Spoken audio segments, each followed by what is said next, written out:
નમસ્કાર હિતેન્દ્રભાઈ, આપનો ટૂંકો પરિચય આપશો? હું હિતેન્દ્ર પટેલ.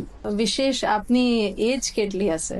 61 વર્ષ મારા થયા છે. 61 વર્ષ થયા છે. તો એક તો આપ ખૂબ ફિટ લાગો છો, એના માટે શું કરો છો? નિયમિત 15 કિલોમીટર સાયકલિંગ કરું છું અને નિયમિત એટલે ડેલી? ડેઈલી 15 કિલોમીટર સાયકલિંગ કરું છું અને 2 કિલોમીટર વોકિંગ કરું છું સરસ. વર્ષોથી.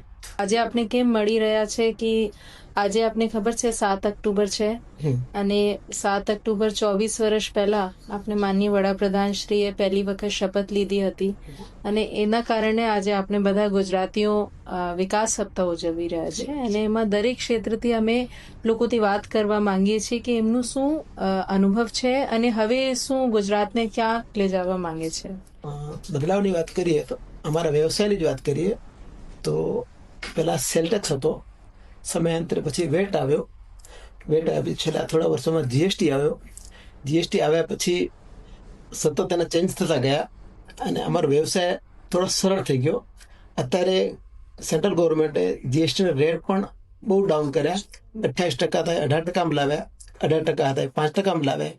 એટલે બજારમાં વસ્તુઓ પણ સસ્તી થઈ, એના કારણે અમારા બિઝનેસ પણ વધ્યા છે અને લોકોને ખરીદી શક્તિ પણ વધી છે એના કારણે, ને બજારમાં સસ્તા ભાવે વસ્તુ પણ મળે છે.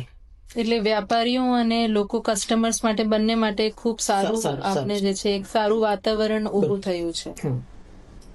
આપને શું લાગે છે એઝ અ સિનિયર સિટીઝન, આમ કહેવાય છે કે જે ઓલ્ડ એજ હોય છે એક ચેલેન્જિંગ સિચ્યુએશન હોય છે અને દરેક રીતે આરોગ્યના રીતે કે સોશિયલ સિક્યોરિટીની, ફેમિલીમાં પણ કોઈનું સપોર્ટ હોય કે નહીં હોય, કઈ રીતે સરકારે આ દિશામાં કામ કર્યું છે કે 24 વર્ષમાં આ સમયગાળા દરમિયાન આપને શું લાગે છે કે કઈ રીતે ગવર્મેન્ટે સિનિયર સિટીઝન્સ માટે કાળજી રાખી છે, એમની કેર કરી છે? સિનિયર સિટીઝનની વાત કરીએ તો પીએમ જેવા યોજના, આરોગ્ય માટે ખાસ વાત કરીએ ત્યારે મોટી ઉંમરના લોકો જો હોય છે, એમના બાળકો કે એમના છોકરાઓ છે વ્યવસાયમાં દૂર રહેતા હોય તો એમને જે મેડિકલ સારવારની જરૂર હોય, ફાઇનાન્સ એમની પાસે હોતો નથી, એટલે ગવર્મેન્ટની આ યોજનાને કારણે આરામથી એમને ટ્રીટમેન્ટ કરી શકે છે અને કોઈ પણ જાતની તકલીફ વગર એ એમની જિંદગી જીવી શકે છે.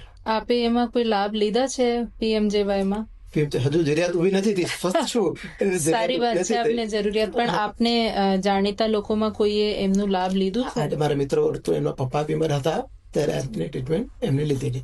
1 પણ રૂપિયો ખર્ચ્યા વિના 10 લાખ સુધીની ટ્રીટમેન્ટ ગવર્મેન્ટ આપે છે. બહુ સારી યોજના છે.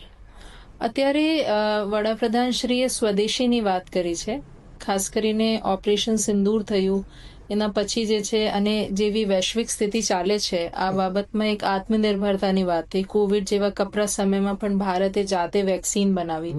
તો એક આત્મનિર્ભરતાનું જે નારા મોદી સાહેબે આપ્યું છે એમાં આ સ્વદેશીમાં આપને આટલા કહેવાય વસંત જોયા છે આટલા બધા, તો આ સ્વદેશીનું કેટલા આજના સમયમાં શું પ્રાસંગિકતા લાગે છે અને આપ શું એમાં કહેવા માંગો છો? મારું કહેવાનું છે કે સ્વદેશી વસ્તુ દરેક લોકોએ અપનાવવી જોઈએ. સ્વદેશી વસ્તુ અહીં ખરીદાશે તો એના કારણે આપણે નીચેના બધા જ લોકોને એનો ફાયદો થશે. વિદેશ આપણું જે વિદેશી ભંડોળ છે આપણું છે વિદેશ જતું રહેશે, એ અટકશે અને સારું દેશનું ડેવલપમેન્ટ સારું થશે. ખૂબ સરસ વાતે આપે કીધી કે જ્યાં એક સમય ભારત અનાજ માટે પણ નિર્ભર હતા બીજા દેશો પર, આજે ડિફેન્સ સેક્ટરમાં પણ ભારત જાતે પ્રોડક્શન કરી રહ્યા છે.